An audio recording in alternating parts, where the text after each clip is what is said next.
Good afternoon and welcome to Nutmeg Sports here on the HAN Network. Frank Granito, Donald Eng in studio today. Kevin Coleman will join us shortly. We've got a big show lined up for you today. Of course, highlights from last night's girls' game of the week between the Richfield Tigers and Stanford Black Knights. We'll have a preview of tomorrow's game of the week featuring the Norwalk Bears and St. Joe's Cadets in boys basketball. But before we get to that in the A block, we want to welcome in Donald Eng. Don, we've got a very exciting show. We've got a record-breaking performance locally that we're going to be covering today. Yeah, we don't really talk about world records very much. We've got a real marathon man. You know, an Iron Man, I guess, would be the word for it. That would be the exact word. Barry Gibbons of Ridgefield, Connecticut, just finished the 2016 calendar year, setting the Guinness World Record for rounds of golf in a single year. He played 878 rounds. He walked every single round, carried his own bag, broke the previous record by almost 200 rounds. And for more on this story now, we welcome in sports editor of the Richfield Press, our very own Tim Murphy. Tim, thanks for taking time with us today. How are you doing? Good, no problem. Thanks for joining you guys. Murph, you actually got to catch up and interview Barry not too long ago. Why don't you tell us a little more about this story for the viewers at home? Right. Well, Barry, you know, he started it. He belongs to a course in Austin, Texas, where they also have a house, and he read about guys at this club setting a different record. I think I made like fastest round by 4 people. So he just started researching records, and he had recently retired, taken early retirement from IBM, and said he was looking for something to do, and he came across that this record was 611 rounds, in 1 year walking, and he's like, I played 400 rounds this year. I'm sure I can get that record. So he just devoted himself to that, played 4 months in Austin, came up to Richfield. He belongs to the Richfield Golf course, played there throughout the spring and summer and early fall. Then they went back to Texas, and he broke the record in September, actually, with his dad. His 83-year-old dad, who taught him how to play golf, and at his dad's club in Colorado. So that was a kind of a special moment. And then he kept going. He said, he wanted to really just play out the year. So he kept going and got to the 878, which is going to be quite a stretch for someone to top that. Well, yeah, with the pace that he was going at setting the record in September, going all the way for 878, I think he was trying to make sure that no one was going to try this again. He wanted to make that record unbeatable. Yes. Set that bar as high as he can. That's like when Cal Ripken broke the games played mark and then played 3 more years of not missing a game. It's an amazing accomplishment. Yeah, you're right. I mean, just to set out to do it, you'd have to have a lot of free time and an understanding wife. And he is married. He's telling me that's one of the things people are amazed at when he talks about his wife, because they're like, you've got a wife. But she was really great. She set up his website, breakthegolfrecord.com, and she played a bunch of rounds with him. He played mostly 3. Well, he averaged about 2.5 rounds per day.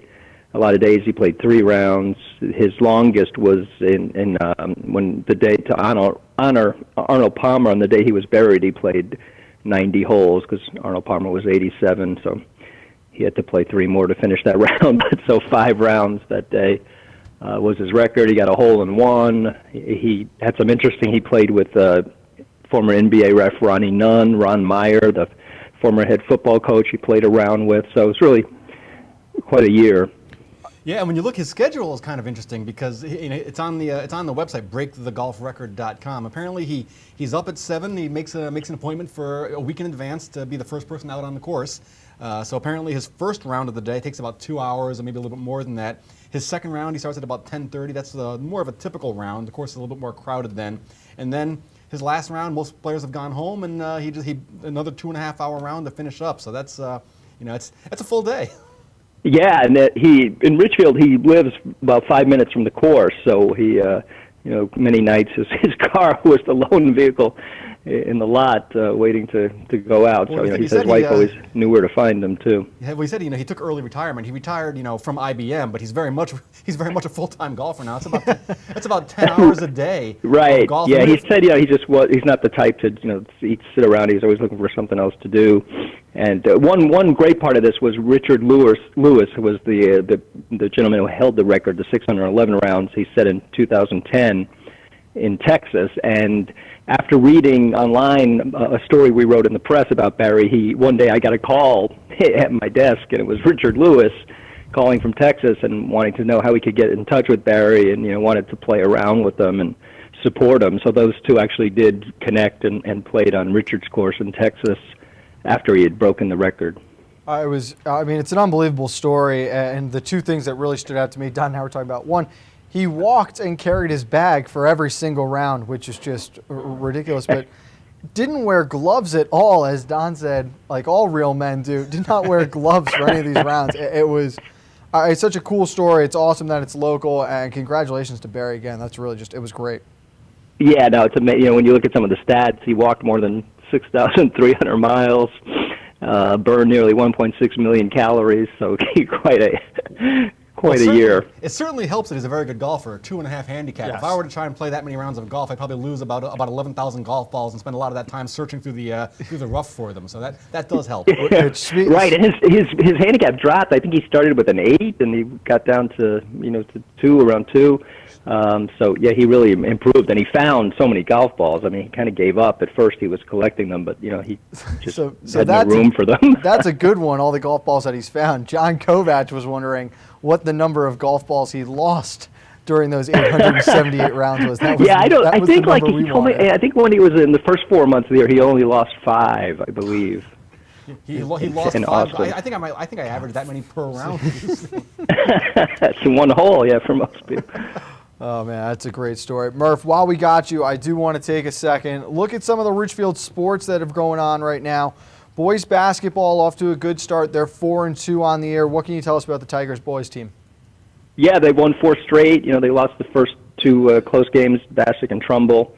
You're playing better now. Brendan McNamara, the junior forward's really off to a great start.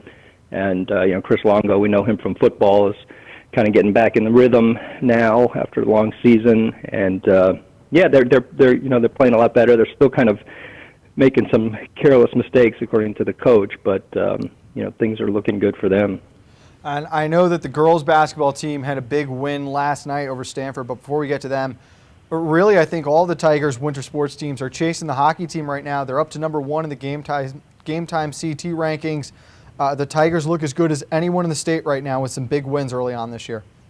They really do. I mean, the good news is they didn't really lose anybody to prep school, which, happens most every year. They actually got some good players come back from, junior Rangers program and various other non-high school teams. So, they're really in good shape. They have a great senior goalie in Sean Keegans. They can roll out 3 great lines. They've got 6 quality defensemen.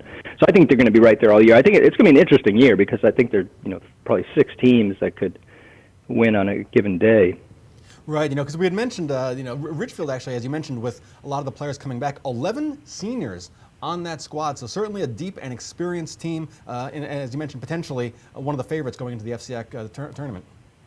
Right. I think, the New Canaan and Richfield probably look like the FCIAC favorites right now, but, then you got 3 or 4 other teams. Of course, Fairfield Prep probably is the other most likely favorite statewide. Yes, and as you mentioned that remaining out of conference for Ridgefield, Hamden, Fairfield Prep, Glastonbury, West Haven, and Notre Dame West Haven. So certainly they don't shy away from a challenge. No, they love it. I mean, they've already, they always open with Prep the first game. They've already played Notre Dame West Haven, Xavier. So no, they love to do that. Sean Gallagher, the coach, feels it gets them ready right away and gets them kind of in the shape of what they know is coming up down the line. It should be a lot of fun down the stretch. We're very excited for the second half of the hockey season. We're going to take a quick break, but before we go, Murph, you were with us at Stanford last night. What were your thoughts on that girls' basketball win for the Tigers over previously unbeaten Stanford? There were a lot of fouls. It's just a crazy kind of low-scoring game. In Richfield, you really saw what they're best at. They're very athletic, and their press. They forced so many turnovers. Their only problem was making free throws. They missed 11 in the first half. Still led by 10 points. Really could have put that game away then. So I think that's one thing they're going to work on. But you really saw just how athletic and how they get after it. And Stanford played a much better second half, but I think they just came out and they weren't able to match Ridgefield's intensity. It was real tough. Stanford never really able to get into sync with all those fouls. Murph, thanks again for coming on today. We'll stay in touch with you, of course, for all our Ridgefield updates, and great job again on that Barry Gibbons story with that golf record. Great. Thanks, guys. Thanks a lot. It's Tim Murphy of the Ridgefield Press. Again, you can see that Barry Gibbons' final story in this week's edition of the Ridgefield Press. Don, we're going to take a quick break here on Nutmeg Sports. When we get back, Kevin Coleman will join us, and we'll look back at last night's game between the Ridgefield Tigers and the Stanford Lady Knights. That coming up next right here on the HAN Network. 1, 2, 3, Abby! You know! I want to find out how good I am. Yes, sir! If you relax, you get blown out. Let's get it done! Let's get it done! What can you take advantage of right now? Again, come on! I can push myself way beyond what you think. Pressure technique. Bring it back.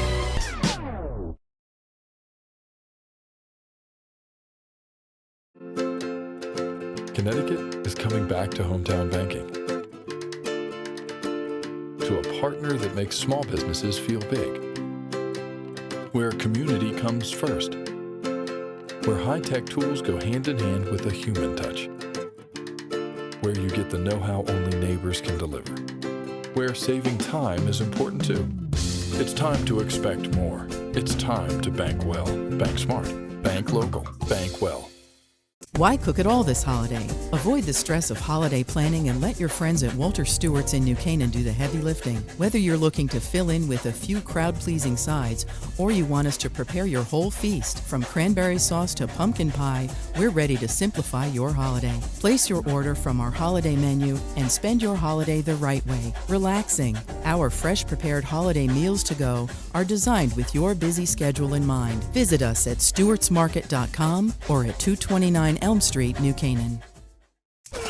Have a sports injury or slip and fall that needs immediate care? Coastal Ortho Express Urgent Care gives you direct access to an orthopedic specialist fast, without an appointment.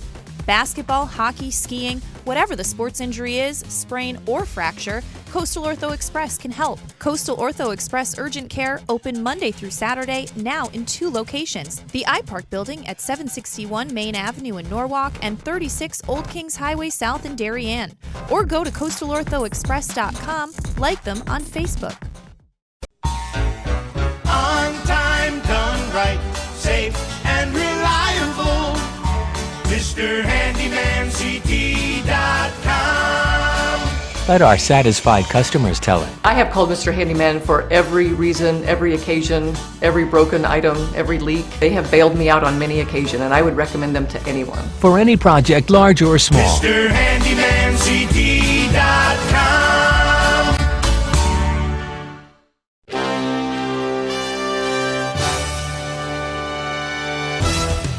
Give your day a jumpstart with the latest news, sports, weather, and more on Coffee Break, live on the HAN Network, weekdays at 11 a.m.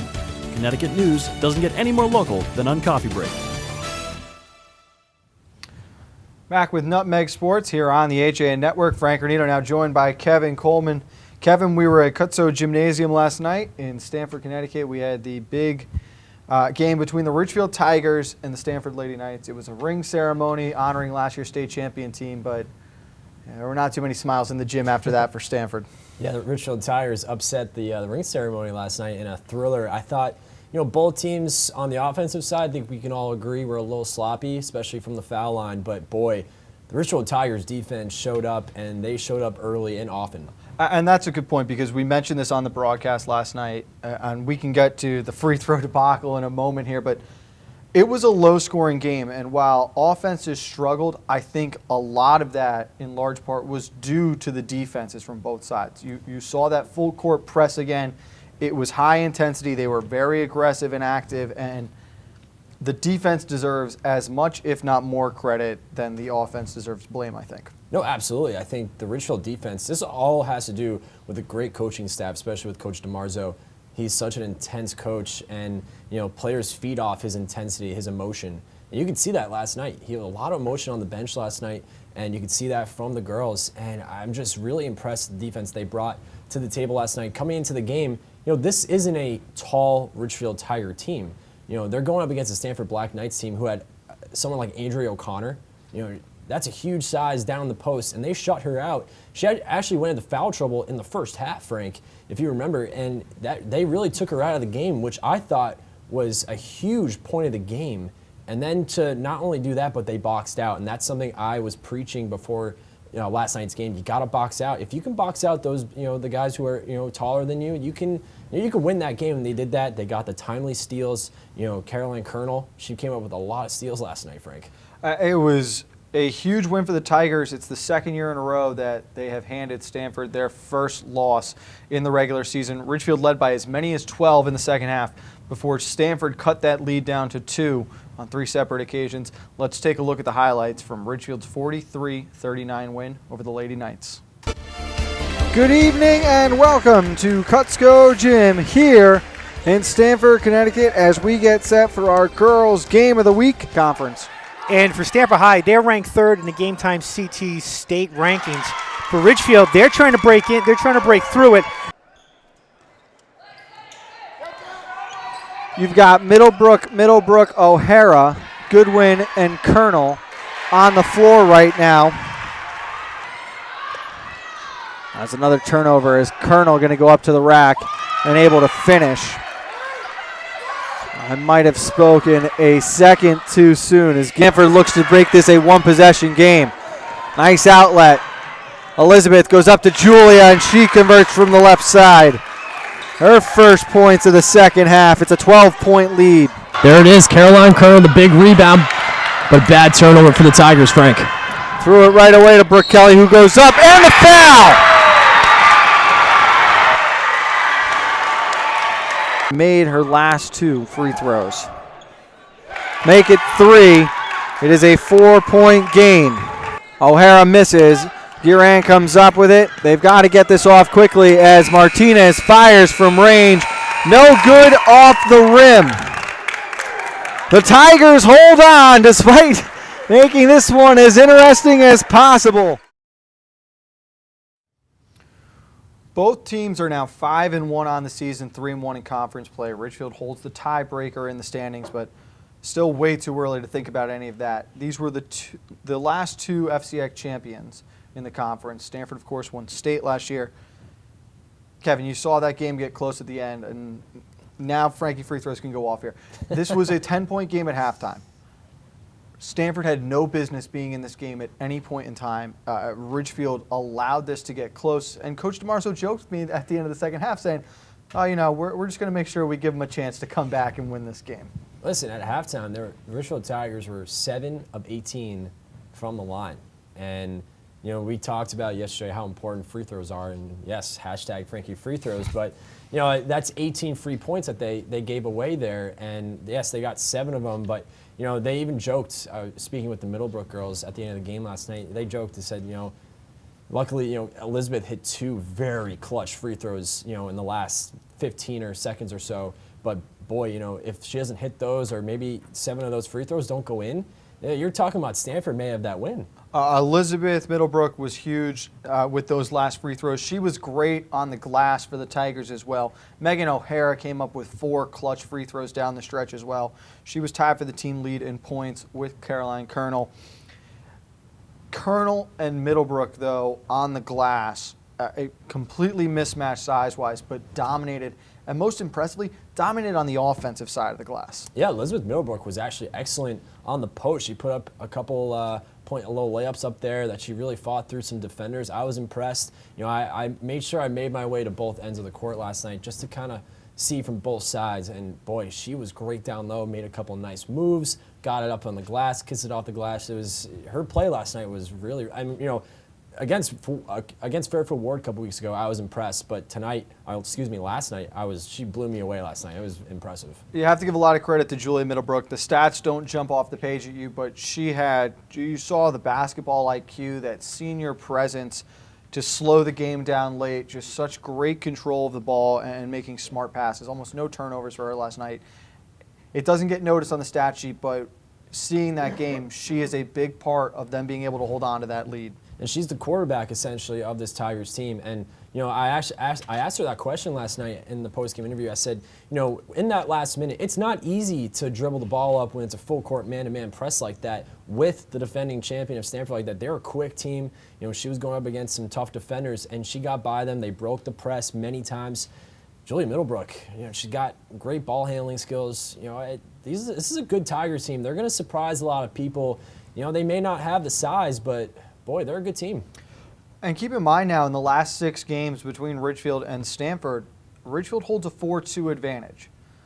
This is a Tigers team that's not that far removed from an FCX championship, and you have to think if they see Stanford again in the postseason, there is that confidence that a lot of teams won't have that they can hang and beat the Black Knights. For Stanford on the other side, I think we saw signs of how good they could be down the stretch with the perseverance, being able to mount that comeback that came up just short, but the foul trouble killed them. Martina, every single starter had at least 3 fouls. O'Connor had 2 in the first few minutes. Brooke Kelly fouled out all 5 fouls in the second half. Guerin got in trouble. But then when she's able to play free in the second half, we saw Mark Guerin dominate. She picks up 14 points, trailing only Alexis Kellner. The talent is there. The ability is there. But again, they've got to be much more disciplined with their play.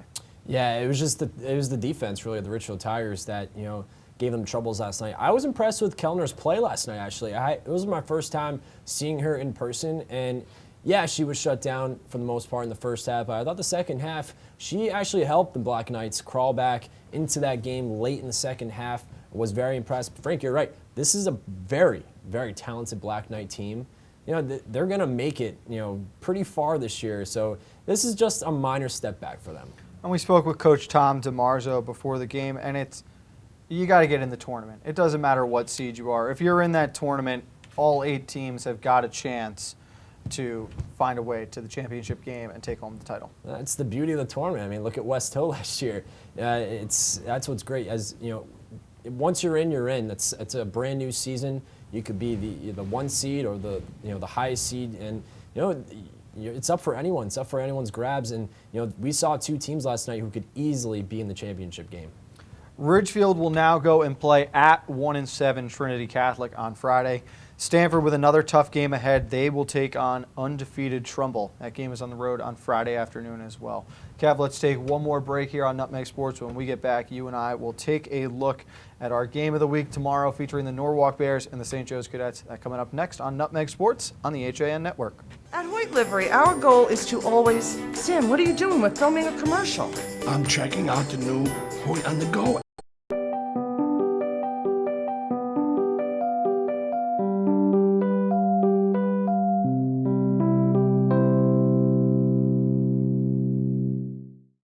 Hi, this is Leo Carl from Carl Chevrolet in New Canaan, and you've heard me talk about the Chevy Volt for years. The new model gets 53 miles on EV charge daily, plus 420-mile full range. But don't take my word for it. You need to come in and test drive the Volt yourself. Visit us at 261 Elm Street in New Canaan or online at carldirect.com. At InSports Trumbull, the game is always on inside. Recently renovated and home to one of Connecticut's largest indoor turf fields, InSports is a multi-sport recreation center providing state-of-the-art facilities for league play, camps, and youth programs. Sign up now for the InSports New England Top 80 Lacrosse Showcase taking place on January 14th. Coaches from New England colleges will be scouting and coaching the recruits for the college class of 2019 and 2020. The top 40 players will be featured in All-Star Game to get maximum recruiting exposure. Spots will fill up fast, so go to insports.com for pricing and more information. Like and follow us on Facebook. I'm John Kovach. I'm a newspaper editor. I'm a high school football coach. I'm a television presenter. And I want you to love fishing as much as I do. Tune in to Yankee Fisherman, Thursdays at 1 on the HAN Network. It's like going to the tackle shop without leaving your office. If you're watching this broadcast, you're not alone. The HAN Network is available for 200,000 Connecticut cable customers on the Frontier Network. And we've also reached 1.7 million viewers on our free live streaming sports, news, and entertainment broadcasts. To reach our rapidly growing audience, contact Advertising Director Jessica Murrin at 203-273-7312 or email jessica@han.network. Back on Nutmeg Sports on the HAN Network, Frank Granito, Kevin Coleman. We just want to take a quick look at some of the FCX scores from last night. In wrestling, you had West Hill over Wilton, Greenwich over New Canaan, Danbury handling Ludlow, and Trumbull on top of Staples. Trumbull's now 9-0, Kevin. They're up to number 6 in the Connecticut Wrestling Power Rankings. Danbury sits at number 1. Fairfield Ward is number 4. Ludlow and McMahon are both receiving votes for the top 10 as well. So good to see the FCIAC wrestling teams thriving right now amongst the state. Yeah, actually, surprisingly enough, this is some of the best wrestlers, not even in Connecticut, but around the country, actually. A lot of good wrestlers, go on to go to D1 programs. So I know, you'll be doing a wrestling match coming up soon, so that'll be fun for the network. We've got a couple matches coming up on the calendar. Should be a lot of fun. And it's good to see these teams still having so much success because we lost a lot of talented wrestlers from last year's teams, but the program's able to pick up the pieces and continue to improve on. For boys hockey, Greenwich a winner outside the state against Rye Country Day. Norwalk McMahon a 4-3 winner over Trinity. Fairfield Co-op continues to roll. Darien a setback against Notre Dame of West Haven. They fall 6-3. And St. Joe's was shut out 2-0 by Ridgefield. Tigers up to number 1 in the game time CT power rankings. They continue to roll a big win against the Cadets and goaltender Alex Wilson, who is as hot as any player in the state right now, despite a couple of tough losses, Kev. Hey, how many times have we seen in hockey, if you have a goaltender who's playing out of his mind, you can go pretty far. So if Alex Wilson can continue this for the rest of the season, you could see Ridgefield advancing to maybe even the championship game. It'll be something to definitely keep an eye on. And let's quickly look at tomorrow's game of the week. You've got the Norwalk Bears going to play the St. Joe's Cadets. 7 p.m. tip-off in boys basketball. Norwalk 3-3 on the season. They're 0-2 in conference play. Have lost 3 of the last 4. We saw spurts at the beginning of the year how capable the Bears are of competing with these top-tier teams. Last couple of games, they have not looked that good. A lot of turnovers, Kevin. Yeah, that's really their Achilles heel. This is a team who actually has a lot of size. You look at Peter Katulski, guy's a monster out there. You'd think that he'd be able to grab all these rebounds. It's the turnovers that are killing them, Frank. They need to take care of the ball. Master Pietro is the captain. He's got to take charge of that team and take care of the ball. Get some points early. And it's going to be an interesting matchup tomorrow because both these teams would like to come out with a win. On the other side, St. Joe's 2-2. They're 1-1 in conference play, coming off a tough loss against Trinity Catholic. This is a program that's been a powerhouse in the conference traditionally. They're struggling through a couple of dark years right now, but this is a team that has the potential to get into that tournament, maybe knock off a higher seed, make a little bit of a run. This is a game they think they should win. If they want to go to where they expect to, Kevin, you have to win these kinds of games. You have to win these kinds of games. And this is a Norwalk team, like I just mentioned, who's going to want to win tonight. They want a conference win, Frank, and they're going to come in, fighting really hard. And this is a St. Joe's team. Yes, they've, generally always been a great program here in the FCIAC for boys basketball. And yes, they're a little bit of a step back, but I think that's just because of the graduating classes. But they have some good young student athletes up and coming. But this is going to be an exciting matchup because both teams are quick. They can get up and down the floor pretty fast, and it just comes down to, again, don't turn the ball over for the Norwalk Bears, and grab those rebounds and get Peter Katulski involved.